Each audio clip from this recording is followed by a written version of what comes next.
आज हम कक्षा 12 के रैखिक प्रोग्रामिंग, ठीक है, लीनियर प्रोग्रामिंग या रैखिक प्रोग्रामर चैप्टर के बारे में स्टडी करेंगे। ये चैप्टर जो है ये आपका 6 नंबर का आता है बोर्ड पे, ठीक है।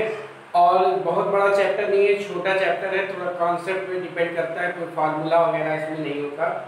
इसको पढ़ने से पहले 11th क्लास में आपने पढ़ा होगा लीनियर इनइक्वलिटी में जो ग्राफ वगैरह बनाना था उसको आप एक बार रिवाइज कर लीजिएगा, फिर आप इस कुछ चैप्टर को पढ़ेंगे तो बहुत आसानी से समझ में आएगा, ठीक है।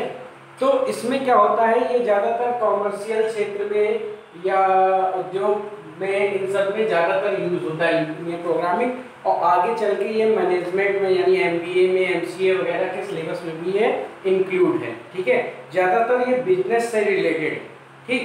होता क्या है इसको समझने के लिए सबसे पहले एक हम क्वेश्चन देखते हैं जिसमें लिखा है एक फर्नीचर व्यापारी दो वस्तुओं मेज व कुर्सी का व्यापार करता है, ठीक। उसके पास निवेश करने के लिए 50,000 तथा उनको रखने के लिए केवल 60 वस्तुओं के लिए स्थान है।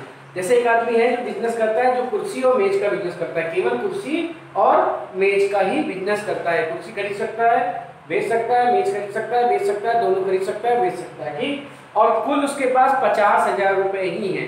50,000 से ज्यादा वो नहीं लगा सकता किसी भी कीमत पे।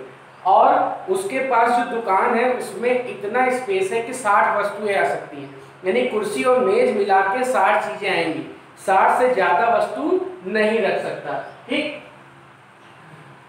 एक मेज की लागत, और जो एक मेज है वो 2,500 रुपए की है तथा एक कुर्सी 500 रुपए की है, ठीक। एक कुर्सी अगर खरीदे तो 2,500 की है, और एक मेज खरीदता है एक मेज खरीदता है तो 2,500 की, एक कुर्सी खरीदता है तो 500 की। व्यापार और उसको जब वो अनुमान लगाता है, बेचता है, तो उसे पता चलता है कि मेज पे उसे फायदा हो रहा है 250 रुपए। एक मेज बेचता है तो उसे कितना फायदा होता है 250 रुपए, और एक कुर्सी बेचता है तो उसे 75 रुपए का फायदा होता है, ठीक। अगर एक मेज वो बेचता है तो उसको जो लाभ होता है वो कितना होता है 250, और अगर कुर्सी बेचता है तो उससे लाभ होता है 75 रुपए। उसे अधिकतम लाभ प्राप्त करने के लिए कितनी मेज और कितनी कुर्सी बेचनी होगी, वो चाहता है, दुकानदार चाहता है कि ज्यादा से ज्यादा हमें क्या हो, लाभ। कितनी कुर्सी बेचे, कितनी मेज बेचे कि उससे ज्यादा लाभ, ठीक। तो इस तरह की जो प्रॉब्लम होती है, ठीक, इस तरह की प्रॉब्लम जिसमें हमें क्या करना रहता है, अधिकतम चीज। या अगर मान लीजिए हम कोई कंपनी चला रहे हैं, उसमें 2 तरह की मशीन लगी है, बिजली खर्च होती है, एक मशीन को 3 घंटा चलाना पड़ता है, एक मशीन को 4 घंटा चलाना पड़ता है, ये इतनी बिजली खाती है, वो इतनी बिजली खाती है। तो हम चाहेंगे कि बिजली कम से कम हमारा क्या है, बिल आए, मतलब बिजली कम से कम लगे। कितनी मशीन कौन सी चलाएं, 2 तरह के प्रोडक्ट बनाती है या 2 चीजें करती है एक प्रोडक्ट में, तो हम चाहेंगे कि वहां पे कम से कम चीजें हमारी लगे, कम से कम खर्चा है। और कुछ जगह हम चाहते हैं ज्यादा से ज्यादा प्रॉफिट हो। तो इस तरह की जो समस्या होती है जिसमें हम क्या करते हैं, अधिकतम लाभ या न्यूनतम लागत, इन सबको सम्मिलित करते हैं। इसको निकालने के लिए जो प्रोग्रामिंग समस्या यही क्या कहलाती का प्रयास करते हैं, वही रैखिक प्रोग्रामिंग समस्या कहलाती है। जैसे यहाँ हमने देखा, हम चाहते हैं कि अधिकतम लाभ हमें मिले, ठीक। तो एक विशेष और महत्वपूर्ण समस्या जिसमें अधिकतम लाभ तथा न्यूनतम लागत सम्मिलित हो, मतलब कम से कम खर्चा है। जब हम कोई कंपनी चलाएंगे तो हम चाहेंगे कि खर्चा कम से कम आए, तो और जब हम कोई चीज प्रोडक्ट बेचेंगे तो हम चाहेंगे ज्यादा से ज्यादा लाभ हो। तो अधिकतम लाभ और न्यूनतम लाभ सम्मिलित हो को खोजने का प्रयास किया जाता है। इसी को हम क्या कहते हैं, रैखिक प्रोग्रामिंग समस्या कहलाती है। इसका यूज उद्योग, वाणिज्य, प्रबंधन विज्ञान आदि में होता है, ठीक है। अब देखो, अब बात आती है कि जैसे ये समस्या है, ठीक। तो जब हमको प्रॉफिट मिल रहा है कितना, 250 रुपए, तो हम काहे कुर्सी ले, हम सोचे लाओ मेजे ले ले पूरी, ठीक। 50,000 रुपया है मेरे पास क्या है, 50,000 रुपए है, और हमको लेनी है कितनी, मेज लेनी है, और एक मेज कितने की है, 2500 की। तो एक मेज 2500 की है तो कितना आ जाएगा, 20, यानी हम कितनी मेज खरीद लेंगे, 20। और एक मेज पे प्रॉफिट कितना है, एक मेज पे प्रॉफिट कितना है, 250 रुपए। तो 20 मेज पे कितना आ जाएगा, 5,000 रुपए। यानी अगर हम केवल और केवल क्या केवल और केवल मेज खरीदे, ना खरीदे कुर्सी, तो हमें लाभ कितना मिलता है 5000 रुपए। कितना मिलता है 5000 रुपए। केवल मेज खरीद रहे, कुर्सी खरीद ही नहीं रहे। तो एक व्यक्ति ने कहा अगर मेज खरीद रहे हो तो लाओ सारी कुर्सी खरीद के देख लो, 50,000 है, और केवल कुर्सी खरीदो, मेज खरीदो ही ना। तो देखो एक 50,000 रुपया है मेरे पास, ठीक, और एक कुर्सी कितने की है 500 रुपए की। एक कुर्सी कितने की है 500 रुपए।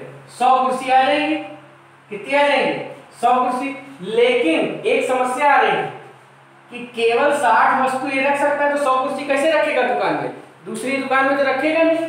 उसके पास दुकान में जगह कितनी है 60 वस्तु है, तो केवल कुर्सी हम नहीं ले सकते, क्योंकि केवल कुर्सी अगर 50,000 की लेंगे तो क्या समस्या आ जाएगी, रखने की समस्या आ जाएगी, ठीक। और मान लो अगर हम कुर्सी ले ले 60 ही पीस ले ले, हमने क्या लिया 60 कुर्सी लिया, और एक कुर्सी मान लो 60, हमने कहा कि चलो बाकी पैसा हम नहीं रखते, बाकी पैसा जेब में रखते हैं, कुर्सी 60 ले लेते हैं और देखते हैं कितना प्रॉफिट होता है। तो एक कुर्सी पे कितना फायदा है 75 रुपए, तो 60 पे कितना फायदा हो जाएगा 6 पंचे 30, 3 7 42 3 45, 450 रुपए ही फायदा होगा अगर हम केवल कुर्सी लें।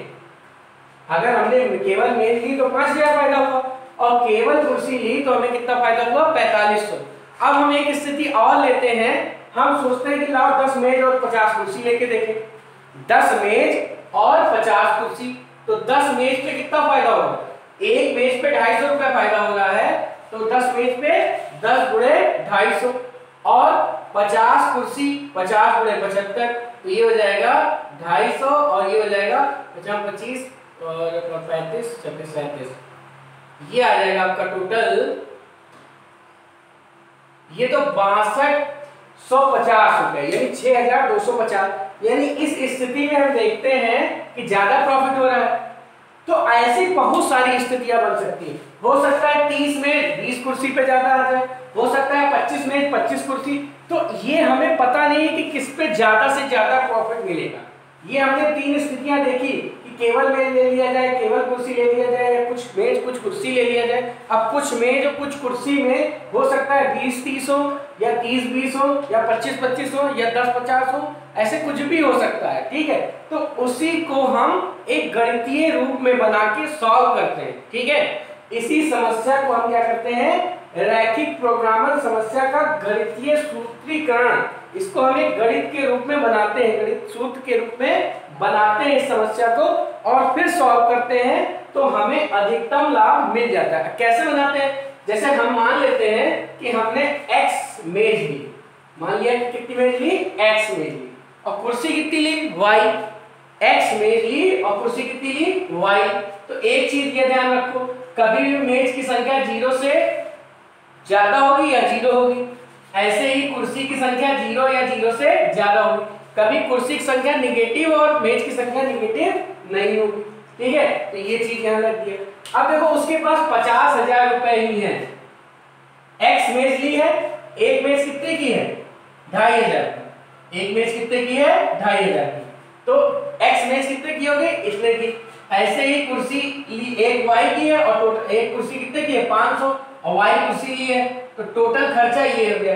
अब ये जो टोटल खर्चा है वो 50,000 से ज्यादा नहीं होना चाहिए। 50,000 या 50,000 ही रुपए हैं हमारे पास बिजनेस करने के लिए, तो ये जो खर्चा है ये 50,000 से ज्यादा नहीं होना चाहिए। और अब इसी को सॉल्व कर लेते हैं, ठीक है। तो ये क्या आ जाएगा 5x + y ≤ 50,000 से हमने भाग कर दिया, ठीक। और एक चीज और, ये जो कुर्सी और मेज की संख्या है ये 60 से ज्यादा नहीं होनी चाहिए। क्यों?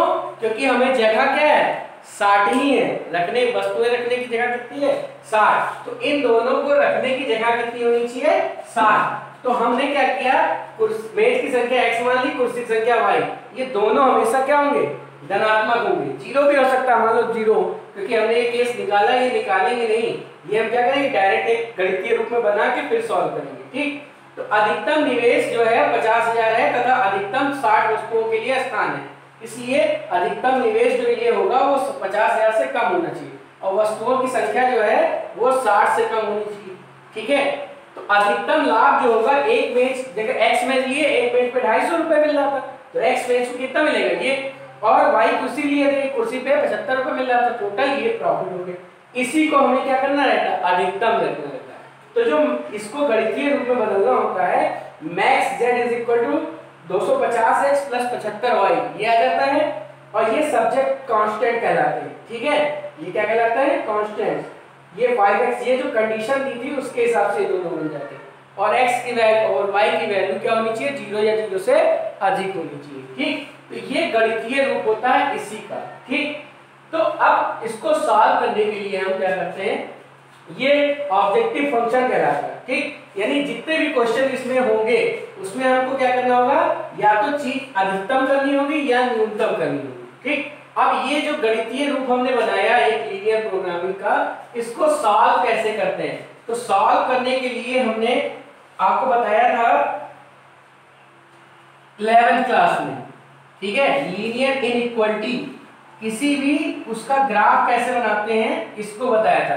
तो ग्राफीय विधि से इसको सॉल्व करेंगे। एक क्वेश्चन हम लेते हैं जिसको हम किससे सॉल्व करते हैं, ग्राफीय विधि से, ठीक। अब ग्राफीय विधि से किसी भी क्वेश्चन, जैसे हमने मान लो गणितीय रूप में कोई क्वेश्चन दिया हो, तो उसको ग्राफिकल मेथड से या आरेखीय विधि से कैसे सॉल्व करेंगे उसको हम यहाँ बताते हैं, ठीक है। एक क्वेश्चन लेते हैं, युगपत असमीकाओं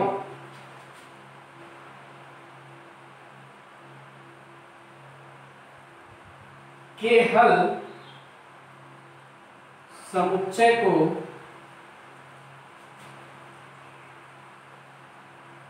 आरेखीय विधि से प्राप्त कीजिए, ठीक है।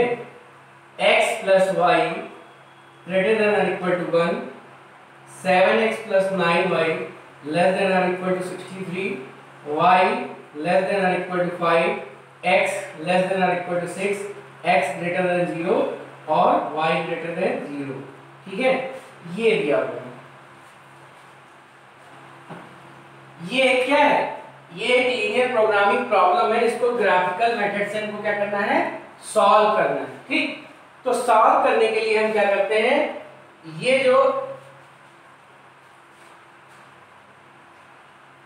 आरेखीय विधि से इसको सॉल्व, इसका मतलब इसको सॉल्व करना है, एक रीजन हमको निकालना है ग्राफिकल मेथड से, ठीक। तो सबसे पहले देखो,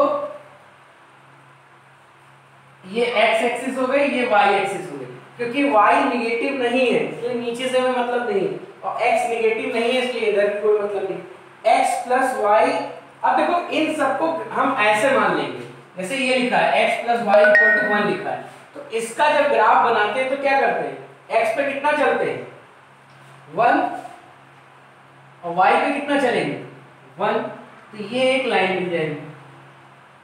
या इसको ऐसे भी तो लिख सकते हैं x by a plus y by b equal to 1, x X पे चलेगा a और y एक्स पे चलेगा b, ठीक है। तो ये चीज हमने कर ली, ठीक। एक हमने, अब देखो यहाँ पे किस चीज का साइन, ग्रेटर देन और इक्वल टू का साइन, जैसे ये तो हमने बनाई इस लाइन, ये हमने ये बना दिया, ठीक। अब लेकिन यहाँ पे इक्वल ना होके क्या है, ग्रेटर देन और इक्वल टू, तो क्या करो x और y की जगह 0 0 रख दो, x और y की जगह क्या रख दो 0, तो 0 ग्रेटर देन और इक्वल टू 1। ये बात सही है कि गलत है, 0 का मान 1 के बराबर या 1 से बड़ा होता है, सही है, गलत है, ये स्टेटमेंट क्या है, गलत है। तो अगर गलत है, अगर जब हमने 0 0 रखा इसमें और स्टेटमेंट क्या आया, गलत आया, इसका मतलब ओरिजिन नहीं आएगा, ओरिजिन नहीं आएगा, यानी हम ऊपर का रीजन लेंगे, क्या लेंगे, ऊपर का रीजन लेंगे। अगर 0 आता ये बात सही होती तो नीचे का रीजन लेते। अब दूसरी लाइन देखते हैं, दूसरी लाइन क्या लिखी है, इसका ग्राफ बनाना है, ठीक। 63 से डिवाइड कर दो, कितना आ जाएगा, ये 9 आ जाएगा और ये 7 आ जाएगा।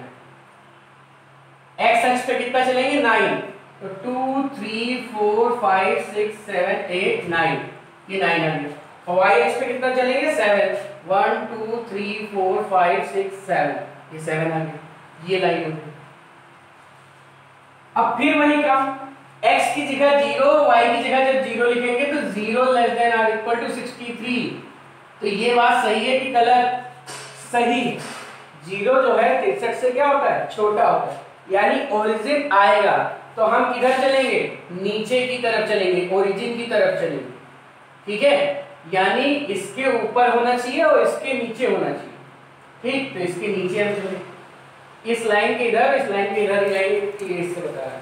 अब देखो लिखा है x equal to 5, x equal to 5, y equal to 5, यानी x अक्ष के समांतर और 5 दूरी पे, 1 2 3 4 5 दूरी पे, और y अक्ष के क्या, x अक्ष के क्या हो? समांतर, ये तो होता है लेस देन 5, यानी 0 रखेंगे तो देखो सही आ रहा है, यानी हम किधर चलेंगे? ओरिजिन की तरफ चलेंगे। ये पूरी लाइन ऐसे लगाना है, बल्कि हम किधर चलेंगे? इस लाइन के नीचे चलेंगे, इस लाइन के नीचे चलेंगे और इस लाइन के ऊपर चलेंगे, ठीक? एक लाइन है x इक्वल टू 6 का बनाओ, तो 6 यानी 1 2 3 4 5 6, y अक्ष के पैरेलल और 6 दूरी पर, ठीक है? ये हो गया। और यहाँ पे देखो लेस देन, यानी 0 less than or equal to 6, यानी ओरिजिन की तरफ चलोगे तो ये इधर चलेंगे, ठीक? तो एक ऐसा क्षेत्र जो इसके नीचे हो, इसके नीचे हो, इसके इस साइड में हो, इसके इस साइड में, वो क्षेत्र प्राप्त हो जाएगा। मतलब सब में जो कॉमन हो, सब में जो कॉमन हो, ये रीजन क्या हो जाएगा? इनमें से कॉमन आरेखीय विधि से प्राप्त की, तो इन रीजन, इस रीजन से जो हमें मिलना चाहिए क्षेत्र, उसको आरेखीय विधि से प्राप्त करना था। इसमें इतना ही करना था, ठीक है? अभी सॉल्व करना नहीं बताया है, बल्कि आरेखीय विधि से इस रीजन को प्राप्त करना था जो इन सबको सेटिस्फाई करे। तो इन सबको सेटिस्फाई करने वाला रीजन क्या हो गया? ये, ठीक है? A B C D E, ठीक है? ये जो रीजन बना A B C D E, ये इन सब इक्वेशनों को क्या कर रहा है? असमीकरणों को क्या कर रहा है? संतुष्ट कर रहा है। तो कैसे बनेगा, इस चीज को आपको ध्यान रखना है, ठीक? एक क्वेश्चन और देखते हैं। और कोई जरूरी नहीं कि रीजन प्राप्त नहीं हो, कभी कभी इस रीजन नहीं भी प्राप्त होता है, कॉमन, ठीक है? तो कुल मिला के आपको रेखा का ग्राफ बनाना आना चाहिए। जैसे हम कुछ छोटी छोटी रेखाओं का ग्राफ बनाना बता रहे हैं, जैसे लिखा है x plus Y less than 8, ठीक? इसका ग्राफ बनाना, और जैसे हमने पढ़ा भी होगा पिछली लेक्चर में, तो x by 8 y by 8 equal to 1, इसका बना लो पहले। तो इधर कितना चलेगा? 8, और इधर कितना चलेगा? 8, ठीक? अब देखो हमको यहाँ पे क्या लिखा है? ये साइन लिखा है, ये हमने इक्वल टू 8 का बनाया, x plus Y equal to 8 वाली लाइन हुई। अब ये प्रश्न उठता है कि या तो इधर का क्षेत्र लेंगे या तो इधर का क्षेत्र लेंगे, ठीक है? क्योंकि यहाँ पे साइन ये लगा है, तो x और y की जगह 0 0 रख दिया करो। अगर ट्रू आ रही है, मतलब ये स्टेटमेंट सही आ रहा है, तो ओरिजिन की तरफ आ जाओ, और नहीं तो ओरिजिन से दूर चले जाओ, ठीक? तो 0 जो है वो 8 से क्या है? छोटा है, तो हम किधर आएंगे? ओरिजिन की तरफ आएंगे। किधर आएंगे? ओरिजिन की तरफ। लेकिन अगर यही चीज ये लिखी होती तो यहाँ पे क्या था? 0 लेस देन और इक्वल टू 8, यानी ये लिखा होता है, तो ये स्टेटमेंट क्या होता है? फॉल्स होता है। तो हम किधर जाते हैं? ओरिजिन के दूर जाते हैं, ठीक है? तो इसमें ग्राफ बनाना है किसका? असमीकरणों का, जो कि 9th में फर्स्ट ईयर में आप लोग पढ़ चुके थे। असमीकरणों का ग्राफ ही है मेन, और इसके बाद जो सॉल्यूशन है वो तो हम बताते हैं। एक क्वेश्चन हम बता देते हैं, ठीक? कैसे करते हैं, ये तो हमने ग्राफ बताना बताया था अभी। अब देखो क्वेश्चन जो है, जैसे ये है,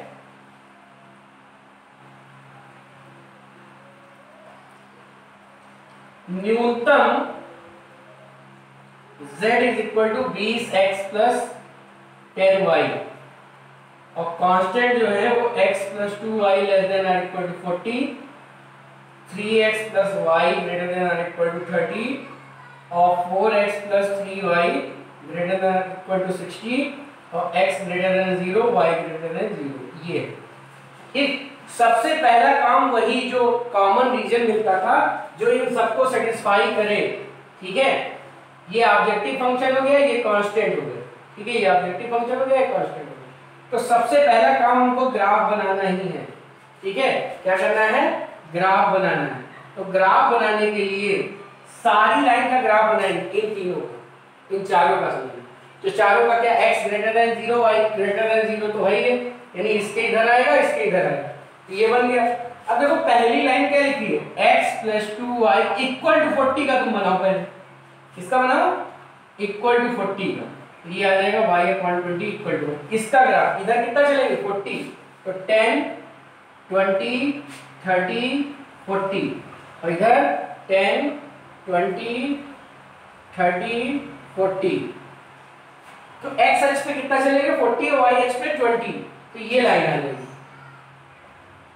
क्या आ गई? ये लाइन। ठीक, अब प्रश्न उठता है कि रीजन जो है अगर 0 0 रखो x और y की जगह, तो ये बात सही है कि गलत है? 0 जो है वो 40 से छोटा होता है, यानी ये बात क्या है? सही है। तो हम ओरिजिन की तरफ आएंगे, इधर आएंगे, नीचे की तरफ आएंगे। ठीक, अब आ जाती है दूसरी लाइन। दूसरी लाइन इक्वल करके तुम बना लिया करो, जैसे ये लिखा है, तो x by 10 y by 30 is equal to 1। x पे कितना चलेंगे 10 और y पे कितना चलेंगे 30, ये लाइन बन जाएगी।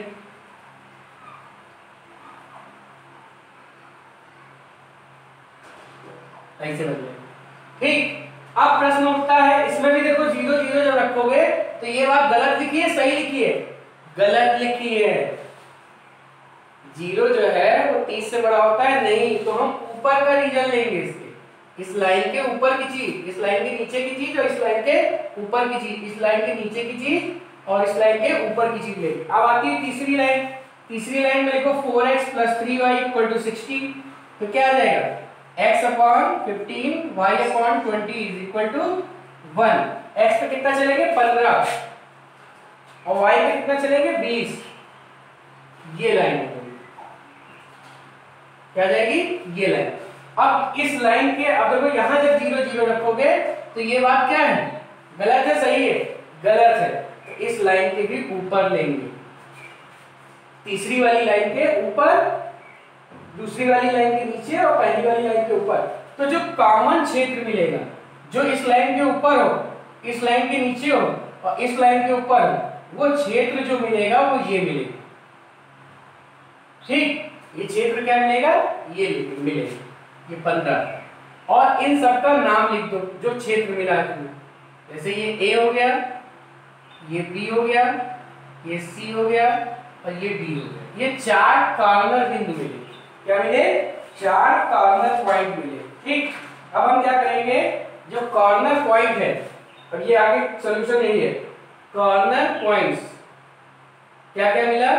A B C D, ये मिला।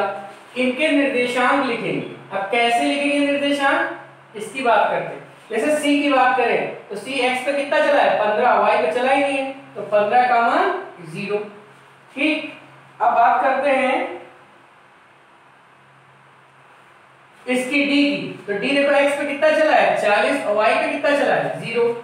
अब जो A है, जो A है, अब ध्यान देना कि A और B कैसे निकालेंगे, A और B कैसे निकालेंगे, ये सारी चीजें आपको लिखनी रहेंगी तब ग्राफ बनेगा। A और B जो निकालने का तरीका है, देखो A कौन सी थी, ये वाली लाइन और ये वाली लाइन को काटने से मिल रहा है। ठीक, इस लाइन को, और ये कौन सी लाइन थी 15 वाली, तो 15 वाली कौन सी होगी इससे, और ये 30 और 10 वाली, 30 और 10 वाली ये थी।